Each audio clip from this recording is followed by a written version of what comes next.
What it Day. is it's Friday night. Rampage just happened, and Top Rope Tokes is here to review the show. I am just saying that over there is Range of Motions, and we had a Rampage that definitely felt like we're just over a week away from a pay-per-view. Yeah. Big Rampage. And you don't get a lot of big Rampage shows. Or It at least it had everything that I needed. it packed so I shouldn't say like amazing or like huge in a number of ways, Right. but it does feel like there was a lot of things packed in there that were important, or at least they mattered. Nothing. There might have been filler matches, like the first one, Mox versus Dante, but every single part kind of felt like it was relevant and useful. Nothing was just straight up 100% filler. Oh, yeah. There was a lot of usable things in this episode. I, as my notes have a huge paragraph for one part of this show. Oh, I know what part that's going to be. But first, let me ask, because I know you were having some technical difficulties. Where did you finally get to start watching the show? Just so I know. I got there in the middle, or well, towards the end of the Dante and Mox match. Okay, so Uh, I don't have to cover mhm, too much just by myself here. right. Um, First, Regal was on commentary. Jericho was there as well. Obviously, Jericho, when he's on commentary, it's there for the whole night. Regal's only there when relevant parties are in the ring. Dante has an Inhuman shirt already. They're usually pretty quick Okay. about those things. It's the word in tall, skinny letterings, but the I instead is like him flipping through the air. He really, really tries to get Mox to shake his hand. But if you remember back to when BCC was starting, no, no, no, no. They don't shake hands until you earn it from them. Yeah. Um, for the most part, very much a Absolutely. match that you would expect from these two. Mox really worked his style. Dante wasn't really pushing his style, and that was part of the story of the match. One thing that I saw that isn't one of your normal Dante moves, like the whole jumping on the top rope, the way that he does, and not everyone can do. At one point, Mox was climbing to the top rope and he was sitting on the top rope. Dante just runs up and in front of the turnbuckle does a standing front flip to land his legs on top of Mox's shoulders, like for a Hurricane Rana on the top rope, and Hurricane Rana was off. It wasn't the smoothest, most perfect thing because he barely caught him, but yet he did a full like front flip to get his legs up on his shoulders, like into power bomb Hurricane Rana position. That's pretty hype. That was like the big one thing that was different. That I really hadn't really seen before. But the ends of the match kind of formulaic for BCC with the hammer and anvil elbows and then submission where Dante taps out. Yep. To be expected. I But don't. good to see Dante getting some matches with some people in the top of the card. I've seen Mox do the whole like respectful bow at the end of matches a number of times. I don't know if that's going to be something that matters concerning the whole handshake situation early on in the match, or if that's just him doing him things.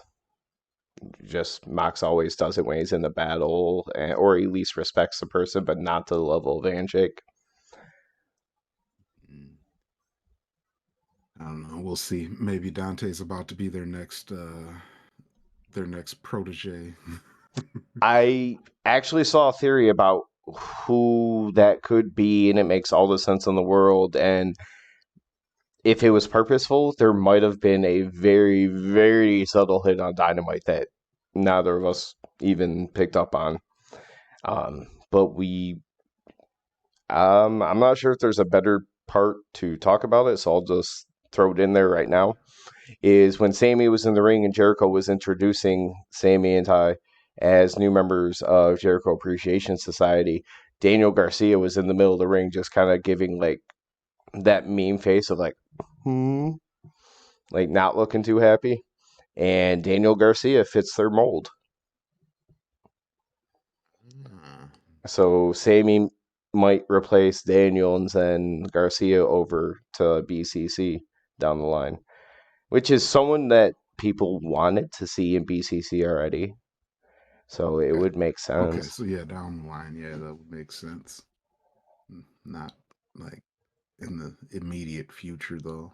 No, no, I would probably say maybe after Blood and Guts, you start to do a slow story of like a friction between Sammy and Garcia. But at the same time, I kind of don't want to see it because we got a similar story with Sammy and MJF with the Inner Circle. Yeah, let's not rinse and repeat. This shampoo only needs to be used one time. But But after that, it was the Tony Schiavone backstage with Keith Lee and Swerve. yeah, What did you? Keith Lee. So this was what we were thinking that the whole thing was going to be. Keith Lee was just like, "Tell me why I shouldn't beat your ass right now." Like, you got 30 seconds. Tell me why I Yeah. won't dismantle. No, no, no. Tell me why I won't beat your ass. Yeah. Yeah, he like completely changed up his Keith Lee speak, and he was just like, "Tell me why I shouldn't beat your ass." And then Swerve was just like, "Hey, we talked about it. It was L.A. This was singles competition. It's different. We're still like Shaq and Kobe. You would have done the same thing to me." And Keith is like, but I saved you. Yeah, and then Swerve keeps pleading his case, and then here comes Powerhouse Hobbs and Ricky Starks to break this up. It was very, very short, too. Like, it didn't Yeah, it go was long, quick. which isn't a bad thing, especially in our show. Like, they made their point. They said, you guys are talking about being a great team, but you haven't even beat us yet. Yep. Yeah, that's pretty much it. They say you haven't beat us, and then they walk off. Yeah. But it's quick, it's Let's short, get those men some belts, please. God damn it. and it was effective. Like, it didn't have to be anything other than that. Yeah, Unlike the very next thing, which the next one. yeah, House of Black. I get what they're doing. It appeals to certain people, um, but the kind of rambling promos. But it was all to set up for the next All Atlantic match. I fucked up Yeah. my Discord, and it's going out to the street. Damn it, Scales! Why'd you have to message me? Oh boy. Look at you, just all messing up. But yeah. But there wasn't too much to that promo. Uh Penta and Malachi are both confident that they're gonna beat each other. They probably won't beat each other. It won't be that much fun to see. But it should be an interesting match. And Scales, it's also on me. I gotta know how to manage and be smarter about that. Like, use my phone. It's okay. It'll make it into the VOD on YouTube. It'll just everybody could have a good laugh about it. Oh Although fool. um, actually, I have to look at what text actually popped up to make sure nothing like that will cause problems. But we got a good laugh at that, and we also got a good laugh at what came next. X-Caster in the Gun Club match against those Roughing two it. double stuffed Oreo dudes and the single Oreo cookie. The name on the promo graphic I saw was called Roughing It because Leo Ruff and then Bear Country. Okay. Sorry, Bear Country and I Leo can't Ruff. remember if it's Leo or Leon because Leon. he basically changed his name by one letter when he left NXT, and that was it. Okay. All I know is that dude looks like the other two dudes are gonna eat him. They put But him they with teamed up the together. two biggest dudes in the company, and he's probably the smallest dude. It aesthetically was just funny to see. Yeah, like that dude's skinnier than Darby. Probably the third funniest thing on the show. We'll get to either one or number two right here because the whole Max Caster and his rap and everything else is always good. I just don't know if you would put it over what will eventually be the other one we'll refer to, which we have that special graphic for. Yeah, no, I mean, well, all the best parts of this show came from one match. um, would you like to take Max's rap? I actually didn't take down much about this. I just Took one know that line. yeah, he said that he had a lot to say, but he signed an NDA. So basically, I don't know exactly what he was implying that he wanted to say, but yeah. But I thought that was cool that he mentioned the fact that he couldn't say what he wanted to say today. So there's layers to it, and this is what makes me wonder. Did he actually have things that went harder that he brought up to his boss and the boss said no? Because when Max had more of an open mic in the past, he got himself into some trouble with some comments. So I don't know if he really actually was told to tone it down or if that line was his original line from the from the onset.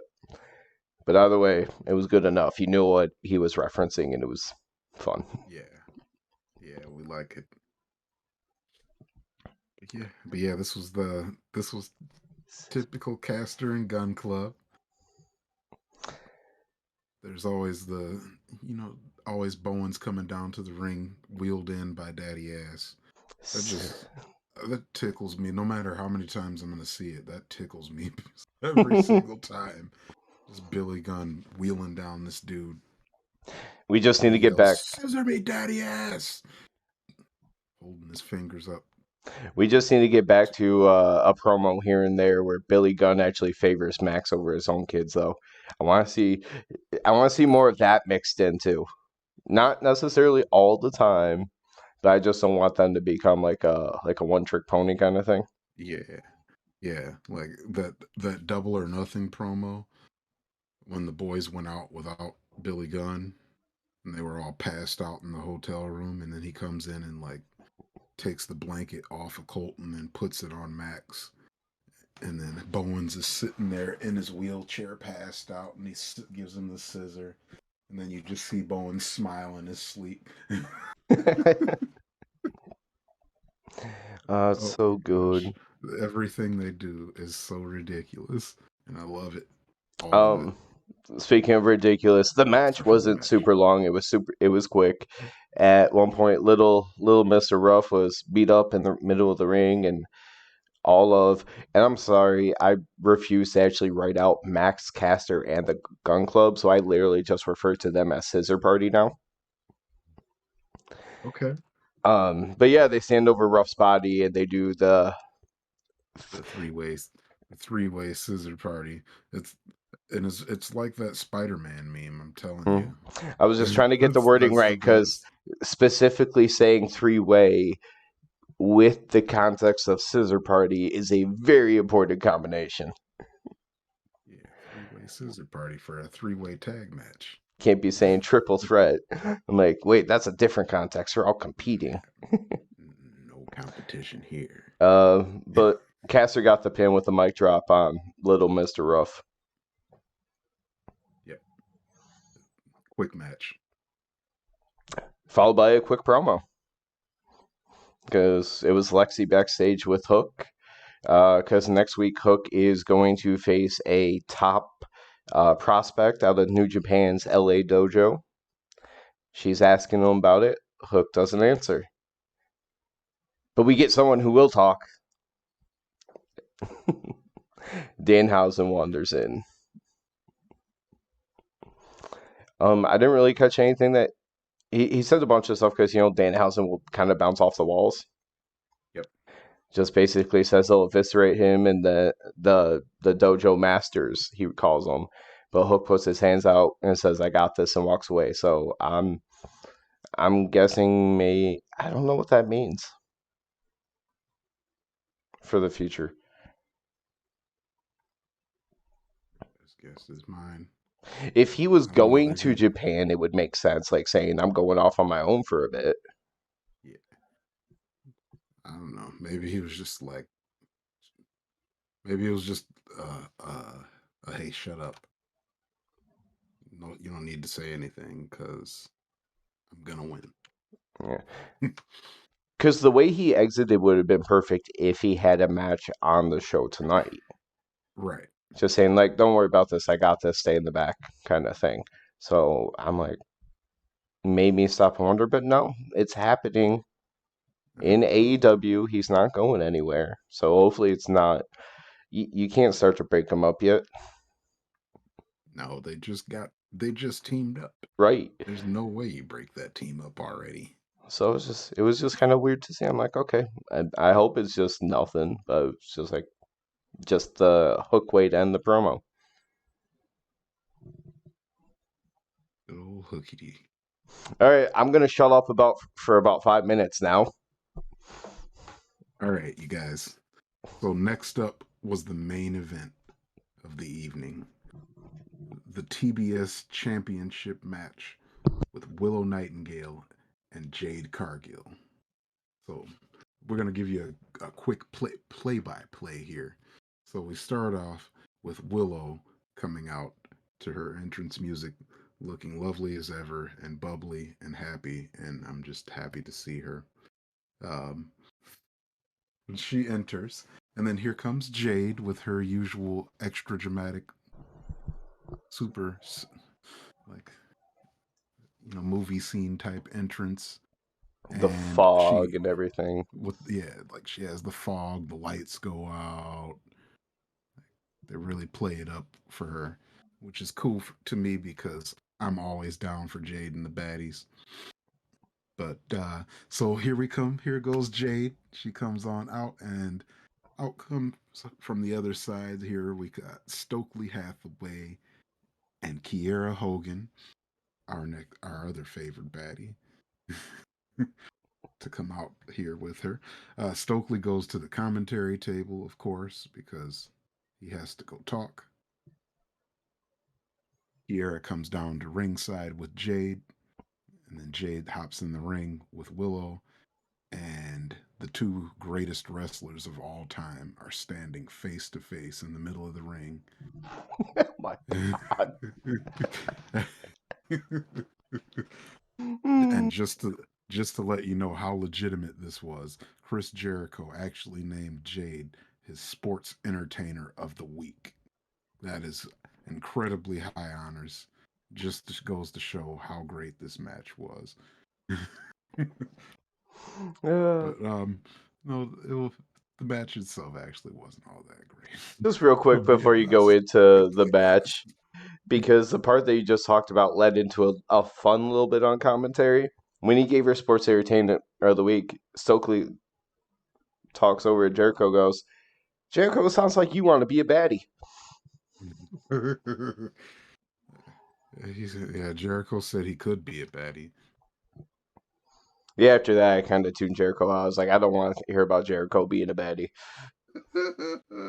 He could be the first wizard baddie. I mean, I wouldn't. If there's ever going to be a male baddie, I think it should be me. But if it's not going to be me, I'm okay with it being Chris Jericho because he's Chris Jericho and he's a wizard, Yeah, so in he my could probably be a baddie too. honestly, if they were to make a faction, the one that would probably make the most sense if they brought in guys to represent would be make Private Party serious. Oh yeah, shots, shots, shots, shots. Okay. Anyways, back to the best match of the night. So, so we start off with Willow gets a little steam in the beginning. Of course, she does some cool acrobatic stuff, dodges Jade with a nice little cartwheel. Sorry, excuse me. But of course, at some point, Kiera gets a hold of her because Jade throws Willow out of the ring, and the ref always gets distracted. And here comes Kiera to stomp on Willow. Can't just let those two fight straight up because this would have been the greatest match of all time without interference. Sir, I beg to differ. I wanted interference because I wanted more Kiera Hogan on my screen. Okay, fine. But Willow and Jade, that was what was important. But Kiera did throw Willow back in the ring. But of course, that means that Jade has time to Jade her up and do all kinds of Jade stuff and just keep kicking her and punching her. And it was just not cool. They should have just tied and been friends, but they had to fight, I guess. But I do like Willow's cannonball thing that she does to the corner. That thing, it looks like it would be not fun to receive and fun at the same time. Yeah, because when you are not pencil thin and you can move that quickly, Yeah, cannonballs she's can look very, very effective. yeah, yeah. Willow is quick. Like she's a thick girl, but she is definitely quick still. I love that. But yeah, after so Willow gets a couple highlights like that. Just gets to show off that she is still pretty athletic as well as yuck, yuck. But so eventually Jade gets Willow into a pedigree hold here, and she gets a pedigree on her. They called it a front face buster or something like that. Double But underhooked facebuster. double underhooked face buster, but no, it's a pedigree. Jay did a pedigree. Okay. And more importantly, she throws it back to like 1995, 96 Triple H when he was the Blue Bud and he wore an outfit that made him look like he should belong in the court system in like 1750. Because he used to have like the white ruffled shirts and everything, and he Yeah. always used to do the bow. When she Yeah, had I her remember underneath, that. she did a little bow before she hit the pedigree. Yeah. Before, because the Yeah, it finish was is good. about to be next, there's one Yeah, the point. finish is there. Yeah. Go ahead. Jade had Willow in Samoan drop position and was just doing squats in the ring. Oh yeah, I forgot to mention that. Yeah, Jay did do some squats with Willow. Man, some good matches in here. There were some good moves. There were some great moves in here. This is probably the best match I've ever seen. But so we're getting towards the end here when we get the pedigree, because Jade now thinks she's Triple H as well. But then she does the Jaded. they call it jaded. Yeah, she does the get jaded on Willow, pins her for the 1, 2, 3, and then of course, because this is how every single one of anyone in that faction's matches has ended, the other people that aren't involved in the match have to come and stomp whoever they just beat or defeat or lost to. So Kiera comes in, starts stomping out Willow, and then of course that means that Athena's coming to help out. But this time, instead of running straight down, Athena comes up from behind, and she's already on the top rope, and she gets the that cutter thing, I her still cutter. don't know if I've I don't heard a know what name for it here I don't in know what her AEW. cutter. Yeah, I don't know what her cutter is, but it's her cutter off of the top rope onto Kiera, and then Jade is ready for her and gives her a boot to the face. Notably, Jade's boot is like twice the size of Athena's head. um, but then Chris Statlander runs on down here, The logo's up already. ready to save. And Stokely is at the by ringside, right by where she's running by, and she just gives him a good to the back of his head as she runs into the ring to save Athena, and that was definitely the hardest hit of the night because Stokely played this up so good. Uh, Commentary was even cracking up about it because you get the view from behind her on the ramp, like running down, and he's like already at ringside, and you just see her run and run right past some smack, and he does the thing where he like drops to his knees and it's like all startled and everything, and she's already in the ring, like breaking everything up. Um, he went on Twitter after it and he's complained and did his whole back and forth, and Tony Khan responded to him. He's like, "Well, next time, if you stay at the commentary booth, you probably won't get smacked in the head." There's a little bit before that, but yeah, that's all TK's response. And I was like, he also called him out about what college he said he went to, but yeah, I was like, oh, that was pretty good, Tony. Yeah, but yeah, definitely my hit of the night because she smacked the shit out of his bald ass head. And nobody expected it. Everyone just started cracking up over it. Anyone who saw it was like, she just smacked the shit out of him. Like, what? The best part of the show. Hmm. Like so now, and that was the main event, and everything else was downhill from here. It literally was downhill immediately after here because it was Jay Lethal, Sanjay Dutt, and Satnam Singh. The only thing I got out of this was basically they said they're there putting in the work every single week, blah, blah, blah, unlike the Ring of Honor television champion Samoa Joe.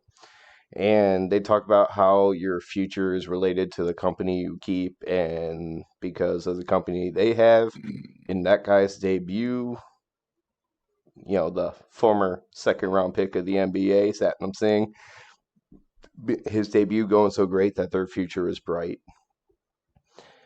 Then after we just get a quick match announcement that on Dynamite it's going to be Tanahashi and Mox versus Chris Jericho and Lance Archer. Yeah, And it sounds like we'll also hear on Wednesday more matches for Forbidden Door, which going right. back to the very beginning of the show when Jericho and Regal were on commentary, they brought up the Zack Sabre Jr. Danielson idea or potential matchup. So I'm not sure on commentary and those veterans, they might let them just talk and say what they want, but there's also a chance that they were told to plant that seed even further. Yeah, yeah. I mean, yep, it's gonna happen. We're pretty sure it's gonna happen. Dude, So they did confirm a couple matches there, but they were going through them really fast, and I didn't get a chance to take anything down here. yeah, it was basically them doing their whole I got 5 seconds to explain this graphic, Yeah. 5 seconds for the next, 5 seconds for the next, and it was just nonstop talking.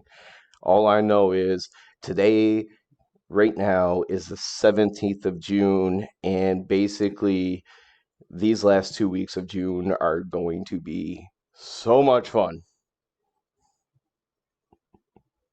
The 29th. I cannot wait. Anyway, because we need to actually get back to talking about this show, here was the We had main event. we had our main event promo there when Nope, Darby said he wanted to take Bobby out, and Bobby said, "Where? Chili's, Outback." Applebee's. Basically, the old man doing the dad jokes. Yeah. But once again, Darby says he is going to break Bobby's leg. And then it was time for Mark Henry's line and the main event. It's time for the main event. Henry, you're so cheesy, man. I love you. See, when he first got to do it, he had such a big smile on his face. I could see it totally had been being like genuine, like it's something new, it's something exciting, and loving it. But Mhm. now that he's had to do it every single week, it's probably become a bit more forced. Yeah. Yeah, I mean, you can kind of see it in his face that he just enjoys being around wrestling. Like he's just a wrestling nerd. Which is funny because he was one of those examples of someone who was really athletic doing something entirely different and then came Mhm. into the world of wrestling. And usually a lot of those people tend not to live, sweat, eat, breathe wrestling. Once they're out of it, they'll do what they can, to keep making money off of it, but you don't see quite as much love. Yeah, yeah, like he clearly loves it. It's cool to see. So he's got something to do. Mhm. Yeah. But here we go. Let's get on to our match, man. We got to talk about Bobby Fish versus Darby Allen. Do we have to? Yes, we do. It was it was what they called the main event, but we honestly know was not the main event. Rampage has that habit of starting off the show with the best match of the night, or at least the most anticipated by the Hmm. general audience, because obviously the match that started off tonight was not the most anticipated matchup for you. No, not by a long shot. All right, so I'll hop in and I'll see what I can get out before we get to anything decent. It's funny that Darby wants to break Bobby's leg because the whole shit, like first half of the match was Bobby Fish beating the crap out of Darby Allin's legs with kicks, dragon screws. At one point on the outside, he dragon screwed him, and like with the whip, he sent him into the turnbuckle, not the turnbuckle, but the metal barricades. The one note that I had to take, and I reacted to it when we were watching it. There I'm you not go. sure if I've ever seen Bobby Fish do a moonsault. He missed, but I was surprised to see Bobby Fish do a moonsault. Yeah, I've never seen him hop on the top rope in general, I think. Besides that Falcon Arrow. Or maybe I was gonna say, yeah, that besides that, but yeah, I've never seen him top hop up there to do a moonsault or any kind of dive or anything like that. Right. So At least the Falcon Arrow is still some kind of like suplex type maneuver where it fits yeah, his wrestling personality as opposed to like the dude is doing high risk maneuvers. yeah, that just doesn't seem like an old timey wrestler kind of thing to do. I don't want my grandfather doing moonsaults. Yeah, because my back hurts for him whenever I see stuff like that.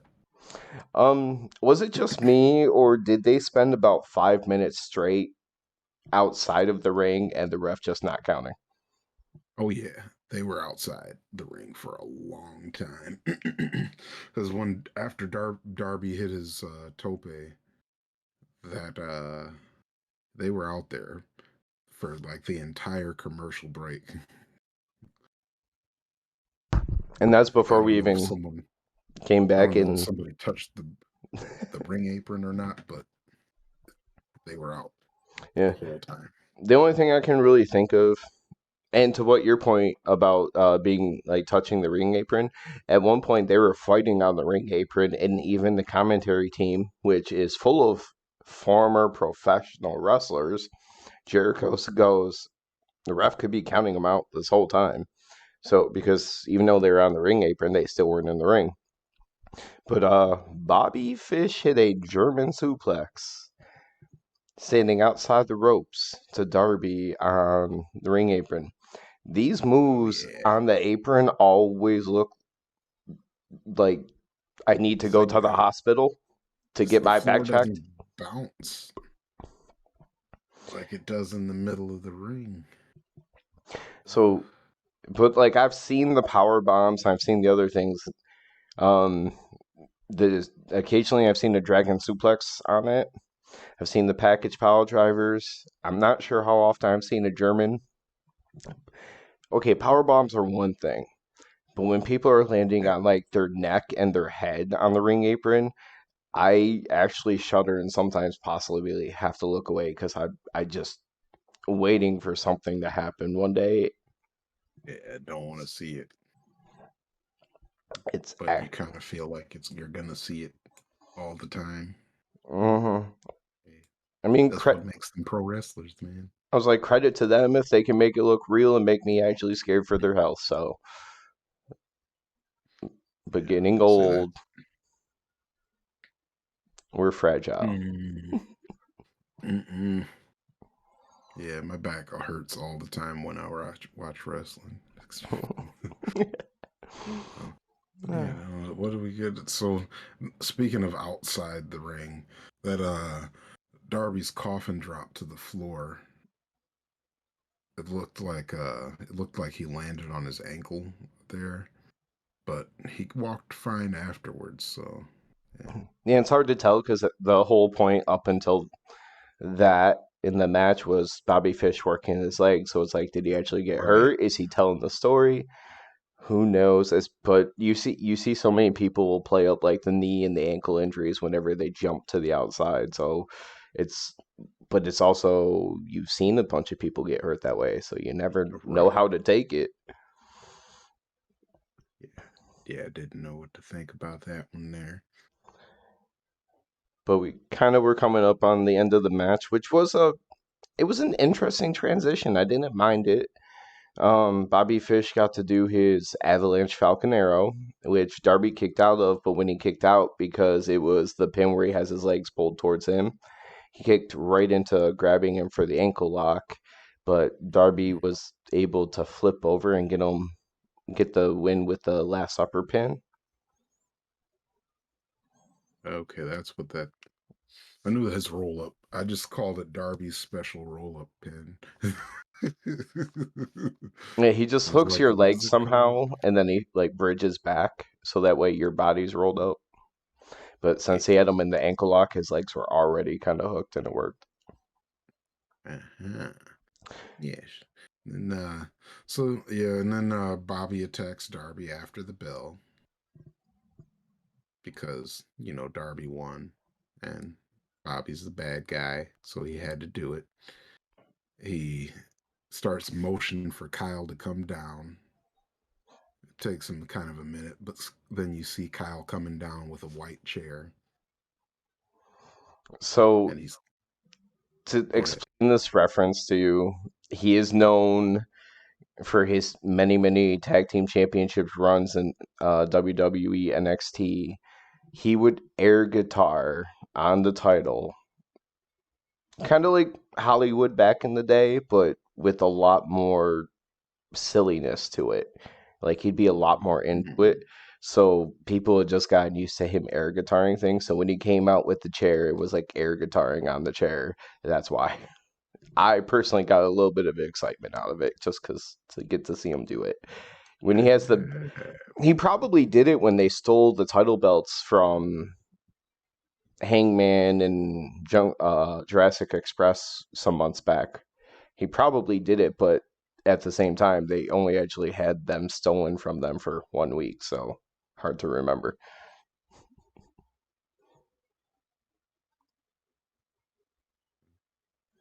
Oh, sorry. Where am I? Oh, yes. So yes, Kyle's coming down with that chair, and then the lights go out. Sting appears. Old man Sting is back from his injury, uh, but he has a bat with him, and he goes ahead and sticks that bat right between Kyle's legs, and Kyle drops, of course. Sting takes the chair with him, and he goes to the ring, and he starts beating the shit out of Bobby too. And after getting his ass kicked for most of the match, after threatening to break Bobby Fish's leg, you knew like at some point he had to target the leg. Well, this was it because he ended up wrapping the leg around Bobby Fish's ankle, similar to how they did with Sting. But instead of doing a diving knee drop like Kyle O'Reilly would have, Darby does a whole ass coffin drop onto a whole ass chair. That's a lot harder to pull than your leg when you're doing a diving knee drop. That probably, even though you have that rigged in a way where you're not breaking bones, that probably did not feel good. Yeah, I'm gonna say it. I don't think that felt good on either end. This man just dove onto a steel chair, so his back doesn't feel very good either. I don't understand how Darby does it. Yeah, like he's probably putting more bumps and wear and tear on his body than even Jeff Hardy had done at this point in his career. I think that's fair to say. Well, from what I see of him, he's constantly taking some bumps. He's just I think there's even been interviews and when they talks about his past, how he's like doesn't fear death. Pain isn't necessarily a bad thing. I don't know.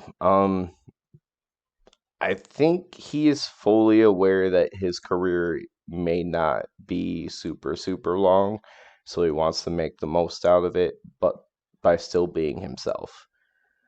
Okay, So if he's gonna do it, he might as well go hard and make it memorable for his short run. that's respectable but sad. As Same long as time, as long as he knows when to step away so he doesn't overdo it. yeah, 'cause, yeah, you don't want to see him like end up paralyzed one day or something. Yeah, like when he starts to get to where, as an example, where Matt Hardy was 10 years ago, where the dude literally walks like he has a broomstick shoved up his ass and his back is just fixed in one position. Yeah, Like, you need to stop. Especially because Darby is so much younger than they were. Um, I don't want to imagine him being worse physical shape than the guys like that have put in that kind of wear and tear on their body. You never want to see that for anyone. Even, when we watch football and everything, nowadays it's hard to see some of those hits. You want to know that those people can be healthy when they're done at 35, 40, depending on what field of athletic endeavors they're in. yeah, yeah. I don't know. Either way, we appreciate Darby for taking all those bumps because every time you're out there, it's uh it's fun to watch and hard to watch.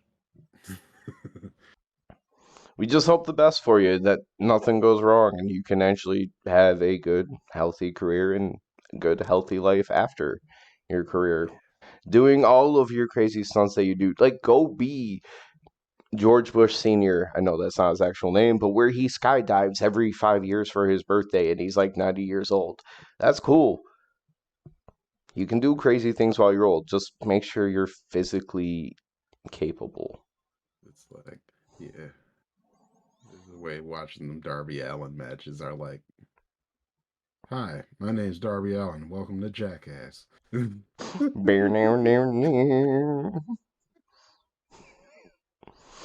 No. And all I can imagine is as soon as that last note of the song hits, it's just a giant fucking train wreck. Yeah, it's him diving off of something and hurting himself, or looking like he should hurt himself, but walking away. Yeah. I'm not sure how many of his old vignettes that you ever saw him do, but when he films those like random videos on his own, like there's ones legitimately where he jumps off a bridge. That's just Darby jumping out of a helicopter. That's just Darby, which is both awesome, scary, and great. I don't even know how I'll take it. I'll love it while I have it to watch. I just, yeah, be safe, be healthy. Yeah, please, please, please. Hey. But anyways, overall, nice show today. Nice show today, highlighted by Jade and Willow. But overall, it's a good show today, I think. And I mean, just for my personal taste, outside of the women that we love that were associated with that match, I got just a little. It's Rampage. It's an hour show. It's short. I got a brief little bit of Hookhausen. I got Max Caster, the Scissor Party, so I got my laughs, I got my entertainment in that resolve. We got, a Moxley style of match with the BCC. We got a women's match. We got, um, yeah, just there was very different types of matches on the card. You had entertainment, you had violence, you had more sports entertainment style of wrestling. You had everything in a 1 hour show. Yeah, yeah, yeah, dude. And I forgot what matches are happening on Dynamite coming up, but I think we've got a few big ones coming up this week. Ooh. Because I know, okay, so yeah, we obviously have Penta and Malachi Black. You got the Uh, Jericho Archer versus um Ace Tanahashi and Moxley. I was like, damn it, I should know who's on the other side, but it was completely slipping my brain for a minute. I was like, I don't want to pull up my notes. I just watched it an hour ago. let's say Osprey and two of his guys versus Orange Cassidy and somebody, right? It's Roppongi Vice. Rapongi Vice. So as opposed to Yeah, Orange Cassidy and Best Friends, which was Chuck and Trent, now it's Trent and Rocky Romero. Rocky Romero. Yeah, I felt so bad because we were talking about Roppongi Vice like a week ago on a different episode, and I could not think of his name. I was like, I right. cannot forget it twice. Yeah, don't forget about Rocky. Um, Oh but yeah, but that first one I could see being something that takes a lot of time up because the number of matches and things involved between what Jericho has going on. Lance Archer's just kind of like a toss in a sense, but then you got Tanahashi and Moxley. There's so much that could end up happening there between Jericho Appreciation Society, BCC, um, you know, two people that are about to fight on the pay per view being on the same team. I could see one of those. I could see that match being one of those ones that has a lot of crap that happens after the fact and eats up a lot of time.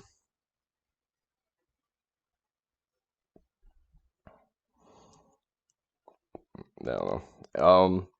There might just be a lot of surprises that come up on Wednesday because, like we were talking about earlier, more matches are gonna get made official. So yeah, maybe the big bombshell will be a Zack Saber Jr. appearance or video promo or something.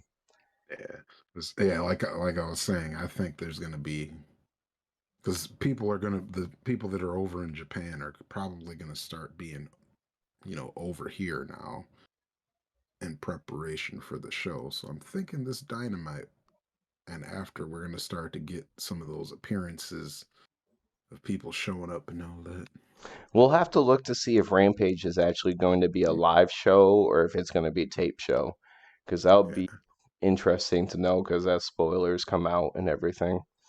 yeah. Um, Next Rampage, Jade versus Athena at Forbidden Door is gonna be announced. Calling it now. I'm trying to remember if there's anything that might have slipped because, as you were talking about earlier, they put up graphic cards for a bunch of upcoming matchups, but they whipped through like 20 matches in 30 Yeah, seconds. it was way too fast because there was a couple matches that were new, But good luck keeping up. but yeah, it was. We got blah blah blah blah blah blah blah blah blah blah. Like, Because okay, what do we know so far for Forbidden Door? Moxley, Tanahashi. right. Max Tanahashi. Um, Um, the women we got titles match is official between Tony and Thunder Rosa. Um, mm, you got Osprey, Orange Orange Cassidy. Cassidy. Uh, Oh, I saw. Jericho, Yeah, the Jericho Jericho, match with Eddie. Minoru Suzuki, and whichever the other one was from their It was group. Sammy. Sammy. Okay, yeah, Sammy. Oh God, that's the bathroom break match. Even though I like Suzuki, yeah, Sammy's on the screen. Bye. yeah. So now I'm remembering I caught one of the matches that was new that they named FTR versus Jeff Cobb and Great Okan and Roppongi Vice. Oh. Then you'll have the All Atlantic match, the Fatal Four Way. Hmm. I don't think, especially since the tag team titles just hands, I don't know what the Bucks are up to, if anything. But then, okay, so that's six, and then we had. I mean, there's still possibly another one or two that we're I was missing gonna there. say, and then that we probably missed something there still. And But then you, we're still gonna end up getting Jay White versus Hangman and Cole, probably. some formation of that, Yeah, as you said, some formation of likely Athena yeah, versus Jade kind of situation. yeah. Um, Might be 3-on-3 or something. Brian Danielson, Zack Sabre Jr. So from the ones that we named plus those three speculated ones, that's nine. Yeah, So we're pretty much getting to a full card there, and we're kind of both assuming that we probably forgot one already. yeah, yeah. We probably forgot one, and and then there might be one more or two more, but I think we got this one pretty. I don't think I remember anything about the TBS title. Or sorry, not TBS, but TNT. Yeah, I mean, I know obviously they've had the back and forth with setting it up, but I'd feel like it'd be kind of rushed to throw that on the yeah. card. To just go ahead and throw. Yeah, yeah. I feel like that should be maybe the show after. Maybe you could put that on our blood and guts night. I'd be cool with that. Hey, we'd already know what match is going to be kind of short and what match is going to be extremely long. Yeah, Although, I don't know if they would let Wardlow destroy Scorpio. They'd find a way to extend it out just because of Men of the Year. They do enough damage. yeah, yeah. I'm gonna say he wouldn't get destroyed. I don't know when the next time they have a Battle of the Belts or a special Dynamite planned. But since this is a New Japan slash AEW type of pay per view as opposed to your typical AEW pay per view, I wonder if they'll have like a special event episode within like a month after the pay per view. And if that's the case, that might be when we actually see Athena versus Jade and Wardlow versus Scorpio. That way you have a couple of big matches on it. Although Okay. Athena versus Jade feels like it is much further along. Yeah. Yeah. It feels like they're gonna go ahead and push this to the match.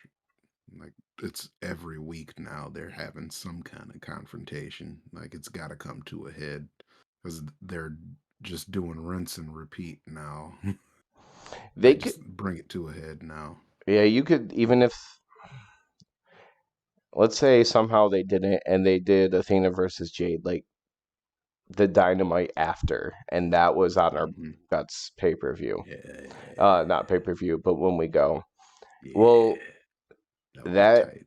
still gives you enough time that you could conceivably be done with Athena for a short time and come back to it in like a month and a half to kind of build back to it, and she actually gets another match at All Out, which would be the big match where she could actually win the belt. Like that doesn't stop that, and it also gives Athena time to actually build a record that deserves a title match because she has what one match so far. Yeah, she has literally one match thus far. So yeah, that would be cool. And that But match didn't yeah, happen because it was Kiera, so it didn't fucking happen. It never happened in my mind. Kiera's undefeated, damn it. The whole baddie group is undefeated. Forget the fact that Red Velvet has like 100 losses herself. I was gonna say they throw Red Velvet out there to lose a lot. but um, but no, yeah, the baddies they haven't lost. Jade's record is the It's, whole baddies record. It's a Freebird rules kind of situation. mhm. Yeah, like until Jade loses, all the baddies have never lost. They're all perfect. That's all that matters.